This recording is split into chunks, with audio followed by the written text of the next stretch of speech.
Christophe Jacon, pasteur à Périgueux, merci de prendre quelques minutes avec nous. Alors Christophe, tu as coordonné, si j'ose dire, un beau projet pendant quelques temps dans ta communauté, un projet théâtre. Comment est venue cette idée de mettre, je dirais, la communauté en route sur un projet théâtre? En fait, en juin 2021, déjà, en faisant le dernier conseil de l'année, le dernier CP, on s'est dit, on a constaté que les gens peinaient à revenir après la pandémie, après la Covid, que les liens se distendaient un peu et du coup, on cherchait un projet qui puisse euh, à la fois ressouder les gens, leur permettre de créer du lien, mais en même temps prendre en compte que la pandémie en juin 2021 n'était pas finie, que ça pouvait revenir, qu'il pouvait y avoir des difficultés à se réunir en certain nombre. Et on a imaginé ce projet théâtre, parce que le projet théâtre permet de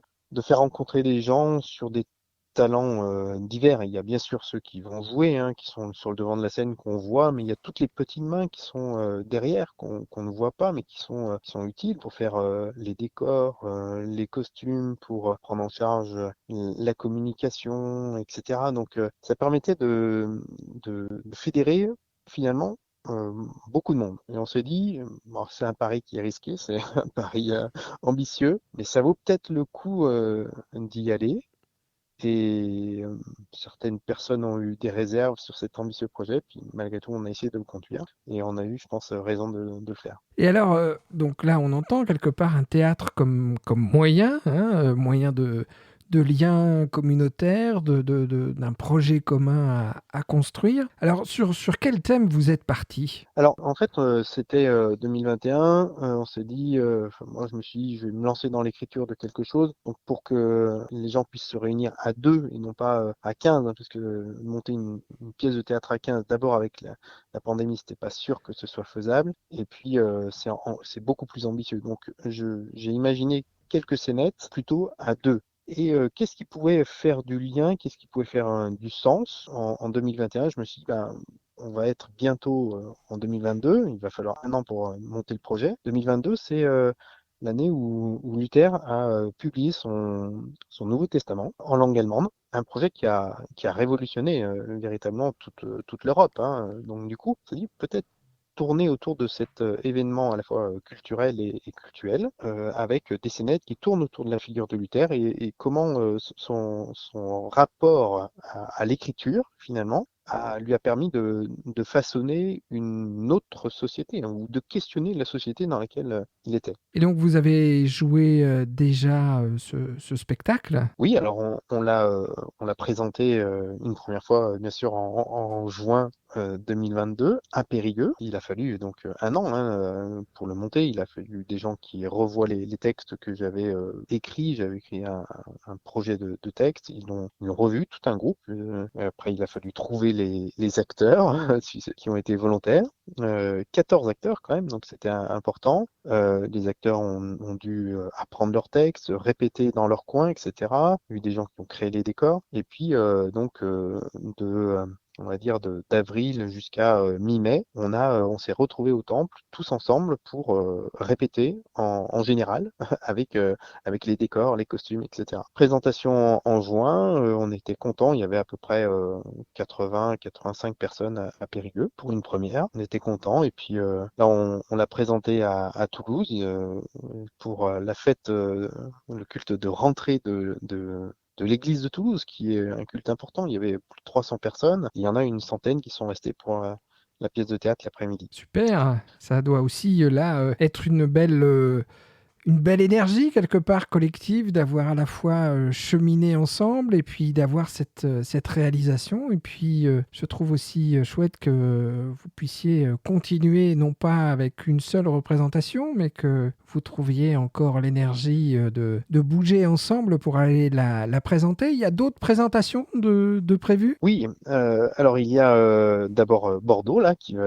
s'approche le 13 novembre. Donc à chaque fois qu'une date approche, on se retrouve et on répète à nouveau le texte parce que c'est vrai que ce sont pas des acteurs professionnels, hein, une personne, et donc du coup ben, je demande qu'on réapprenne le texte, qu'on le rejoue, qu'on se remémore les gestes, la la tonalité aussi des répliques. Donc ça, on est en train de le faire pour le 13 novembre. Alors, où à Bordeaux, juste Il y a, pour que si des alors auditeurs... à Bordeaux, voilà, à Bordeaux, ça sera dans la salle du A32 qui est à côté du temple du A, le grand temple du centre-ville de Bordeaux. Je sais que Agen nous a demandé pour la fête de la Réformation en 2023, donc ils s'y prennent longtemps à l'avance. Je sais aussi que ici, dans les Cévennes, où j'ai ma résidence secondaire, ils aimeraient bien nous faire venir. Donc il y a des projets comme ça.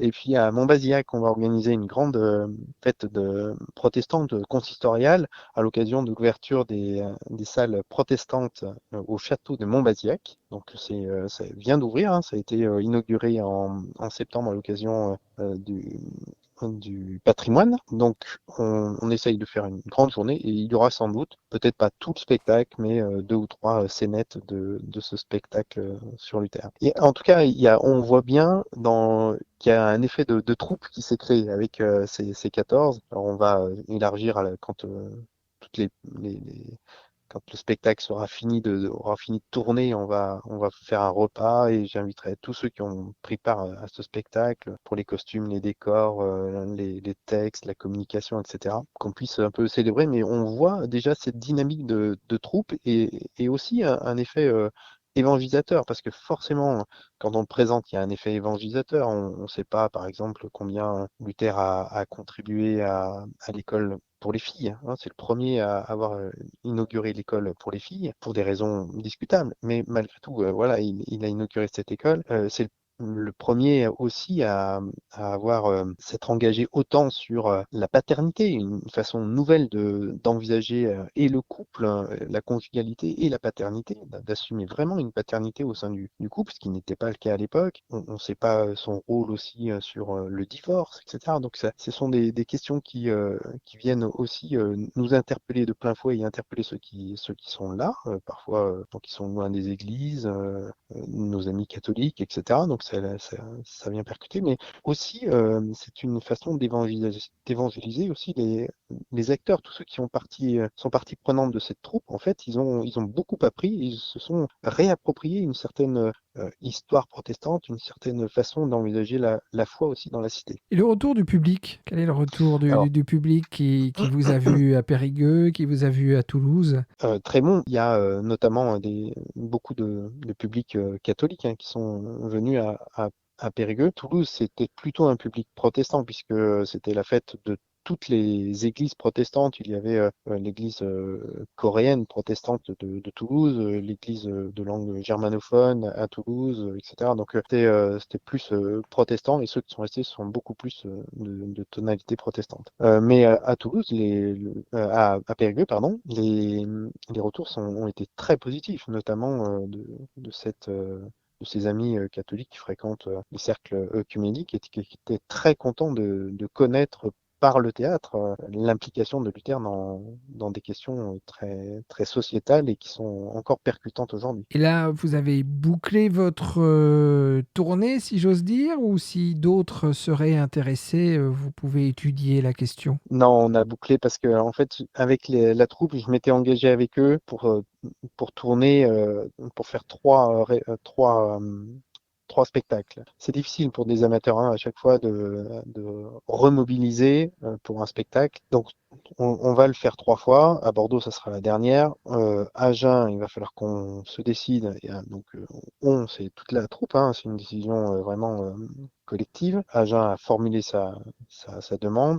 Et puis pour Merway, ce sera à voir quand ils formuleront de manière expresse leur demande. Mais Agen et Montbazillac, ce sera les dernières en tout cas pour 2023. Très bien. Et du coup, après bien cette grande première, ce beau projet, il est amené à être réfléchi autour d'un autre spectacle ou c'était vraiment un projet sur un temps donné et on s'arrête là? J'avoue que moi j'aimerais bien me relancer dedans. Bah, il va falloir un peu de temps, mais j'aimerais bien retrouver un créneau pour écrire. Je me suis découvert, j'aime beaucoup l'écriture, je le savais, hein, mais cette écriture un petit peu plus fictionnelle, ça m'a bien plu. Et je pense que les acteurs se sont pris aussi au jeu et aimeraient bien recommencer. Donc Super. à voir. Eh bien, on vous souhaite d'avoir cette envie collective et on sera heureux ici et là dans l'Église protestante unie et ailleurs de pouvoir suivre et voir ce spectacle et puis d'autres peut-être petits frères ou grands frères de ce spectacle dans les mois et années à venir. Merci Voilà. Christophe donc pour cet échange autour de ce projet théâtre. Le nom du spectacle peut-être pour conclure? Oui, les dialogues de Luther. C'est un jeu de mots puisque Luther dialogue à chaque fois avec un de ses amis, de ses proches, de ses très proches, hein, très souvent, que ce soit Kate, sa femme, ou même son pasteur, par exemple, de Ganagen. Donc, il discute avec des proches, parfois aussi avec des adversaires, il faut le dire.